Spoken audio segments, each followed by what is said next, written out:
हाँ भाई दोस्तों, आज जो है वो क्रिकेट के हवाले से 2-3 इश्यूज़ पे बात हो जाए, लेकिन उससे पहले मैं ज़रूर तारीफ़ करूँगा आज जो वनडे हुआ है और पाकिस्तान ने फ़ाइट किया है, इज़ वेरी नाइस। बहुत अच्छे। रिज़वान को बिल्कुल फ्री हैंड दे देना चाहिए, ये टीम बना देगा। बहुत अच्छी फ़ाइट की है, बहुत अच्छी बॉलिंग उसने चेंज करवाई है, सब कुछ बहुत अच्छा, बहुत ज़बरदस्त। अब 2-3 इश्यूज़ जो हैं वो ये हैं, एक एक तो गैरी कर्स्टन का जाना बड़ा एक इश्यू बना हुआ है, फिर वो कॉन्ट्रैक्ट जो है वो सही नहीं हुए तो फलाना नहीं हुआ, ढिमाका नहीं हुआ, ये बात करनी है। तीसरा जो है वो फ़खर ज़मान कि फ़खर ज़मान ने जो तो फ़खर ज़मान का तो ख़ैर बहरहाल बेचारे की इतनी सी बात है, उसका तो कोई ऐसा मसला नहीं है। सिर्फ़ ये है कि भाई जब हमारे यहाँ इज़हार राय पर पाबंदी है, तो आप इज़हार ही क्यों करते हैं किसी चीज़ का? कोई खेल रहा है, नहीं खेल रहा है, जिसको बिठा दिया, बिठा दिया। जाने दो यार, तुम अपना काम करो भाई, यहाँ नहीं कुछ बोल सकते। और अगर अब जो जो सूरत-ए-हाल जैसे जो साइम अय्यूब को जो मौके मिले हैं और वो मुसलसल जो है मेरा ख़्याल है, मैं अपने तौर पे कहूँगा कि वो नाकाम जा रहा है, तो कम से कम उसको रेस्ट करा के अगर फ़खर ज़मान को अगर माफ़ी दे दे दरबार, तो शायद वो दोबारा बेचारा खेल ले। पाकिस्तान के लिए खेलता है और बहुत बहुत अच्छा खेलता है और जितवा भी देता है। दूसरी बात ये कि कॉन्ट्रैक्ट में जी वो शाहीन आफरीदी को इतना कम दिया है, तो फलाने को इतना ज़्यादा हो गया। मैं पहले भी एक साहब के स्टेटस पर ये लिख चुका हूँ और बोल भी चुका हूँ कि भाई ये जो है ना क्रिकेट, ये जेंटलमैन गेम है।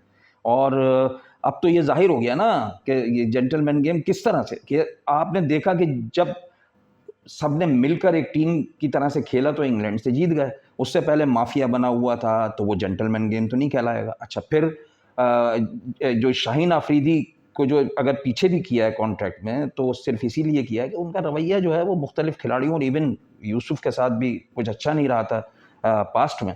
तो अब वो अगर वो अच्छा खेलेंगे, अच्छा परफ़ॉर्म करेंगे, अपने रवैये को बेहतर करेंगे, तो फिर ज़ाहिर-सी बात है कि ये प्रूफ़ हो जाएगा कि भाई ये जेंटलमैन गेम है और इसको इसी तरह से खेलना चाहिए। इसमें ये बदमाशियाँ नहीं चलती। तीसरी चीज़ जो इसमें सफ़े मातम बिछी हुई थी एक हलक़े में, बल्कि अभी भी कहीं-कहीं ये हो रहा है, वो ये गैरी कर्स्टन का जाना। क्या हो गया? क़यामत आ गई, हैं? क्या 92 का वर्ल्ड कप हमने कोच के ज़रिए जीता था? और अगर ये जो फ़ॉरेन कोच आते हैं, क्या ये दिल से आपके लिए बहुत ही ख़ुलूस से आप काम कर रहे होते हैं? सिवाय सिवाय बॉब वुल्मर के आप मुझे बता दें कि जिसने कोई ज़रा-सा डिवोशन शो किया हो, ज़रा-सी कोई उनके मिज़ाज के ख़िलाफ़ बात होती है, वो छोड़ के चले जाते हैं। ये जो गैर मुल्की कोच हैं, पैसा बहुत भारी लेते हैं, ये सिर्फ़ पैसा कमाने के लिए आते हैं।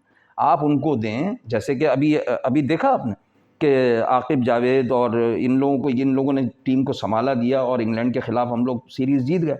बल्कि दिलचस्प बात ये भी है कि जो थॉट प्रोसेस था, वो आकिब जावेद से पहले अलीम डार का था, जो कि एक अंपायर रह चुके हैं पाकिस्तान के, और शायद उन्होंने इतनी क्रिकेट भी नहीं खेली है, शायद कोई फर्स्ट क्लास वगैरह खेला हो। तो बहरहाल उनकी थॉट थी, उनकी थॉट पर ये साजिद खान और नोमान अली वगैरह आए, कई लोगों को घर पे बिठाया, तो वो हम जो है वो सीरीज़ जीत गए। तो वो जब हम इस सारे उससे निकलते हैं, तो हमें पता ये चलता है कि कोच की ज़रूरत नहीं है भाई, ना लड़कों को फ़ौजी ट्रेनिंग कराने की ज़रूरत है, ठीक है? नहीं, कुछ ऐसी करने की ज़रूरत नहीं है, लड़के खेलना जानते हैं, फर्स्ट क्लास करके आ रहे होते हैं, ज़रा-ज़रा सी उनको नोक पलक दुरुस्त करनी होती है और वो आपस में ही कर लेते हैं। आप ह अगर हम जायज़ा लें, तो हमारे पूरे स्पोर्ट्स में कोई ऐसा नहीं था, जिसने हमें कोई बहुत ही ज़्यादा कोई बहुत बड़ी फ़तह दिला दी हो। हॉकी के कई मैचेज़ ऐसे, हॉकी के कई टूर्नामेंट्स ऐसे पास्ट में, माज़ी में, कि जो हम जीत कर आए बगैर कोच के, और कोच भी था तो कोई इतना नहीं, खिलाड़ी थे, खिलाड़ी। जज़्बा था, जान थी, तवानाई थी, मुल्क के लिए लड़ने की। तो मैं ये समझता हूँ कि या जो गैर मुल्की कोचेज़ को तो छोड़ें, यहाँ भी कोचेज़ की ज़रूरत इतनी है नहीं, यहाँ ज़रूरत अगर है, तो साइकोलॉजिस्ट की है। नफ्सियाती किसी बहुत माहिर की ज़रूरत है, जो कि इन खिलाड़ियों को बैकअप करता रहे। ये जो हम बांग्लादेश से सीरीज़ हारे थे, मैंने कहीं कहा था कि भाई ये वो कौम बन के उन्होंने ज़ाहिर किया, अपने प्राइम मिनिस्टर को भगा दिया मुल्क से, और वो जो लेकर आ रहे हैं, वो एक कौम का जज़्बा लेकर आ रहे हैं। इस वजह से हम जो है ना वो कॉम्प्लेक्स का शिकार हो गए थे। वहाँ से हमें निकलने की ज़रूरत थी। कोई कोच की ज़रूरत नहीं थी। उसमें कौन-सा कोच? किसका कोच? तो भाई ये जो गिलेस्पी बैठे हुए हैं, इनको भी आप फ़ारिग करें। हमें इनकी ज़रूरत नहीं है।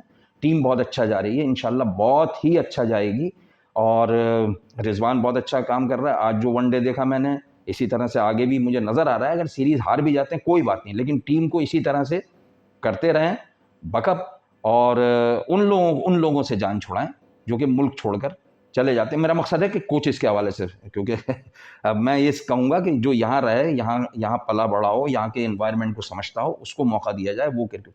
लेकिन मोहसिन नकवी साहब की बात पता नहीं शायद ये अपील करे ना करे कि जो मुल्क छोड़कर चले जाते हैं उनको दोबारा बुलाया जाए या उन जैसों को दोबारा बुलाया जाए, मैं नहीं कह सकता। लेकिन बहरहाल मेरा ये मशवरा है कि इसी तरह से किया जाए। बकअप, वेल डन टीम, बहुत अच्छे, बाय।